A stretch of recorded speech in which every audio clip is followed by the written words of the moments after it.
Viral di media sosial video aksi oleng kanan-kiri sopir bus di jalan raya. Selain membahayakan pengguna jalan, bus itu ternyata diisi oleh banyak penumpang. Video itu diunggah oleh akun Instagram @teni_update pada Minggu, tanggal 1 Agustus tahun 2021. Dalam postingannya, akun itu membagikan 5 video sekaligus. Dalam video pertama memperlihatkan seorang pemuda yang merupakan sopir bus tersebut. Ia nampak dengan lihai memutar setir bus hingga membuat bus oleng ke kanan dan ke kiri. Sejumlah penumpang pun nampak mengabadikan momen tersebut dari belakang. Video kedua masih direkam dari dalam bus.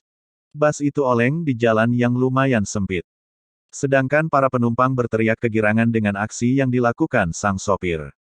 "Ya oleng, oleng, oleng, tarik!" teriak para penumpang tanpa rasa takut.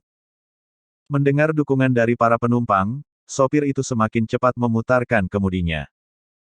Tak hanya oleng, bus warna hitam garis pink itu terus membunyikan klakson. Sedangkan pengendara motor yang ada di depan terlihat minggir sambil memvideokan aksi bus. Di belakang bus itu juga melaju sejumlah bus yang diduga rombongan bus itu. Kemudian di video terakhir bus itu dihentikan oleh mobil PJR atau patroli jalan raya. Tak hanya satu bus, ada 3 bus yang dihentikan oleh petugas PJR.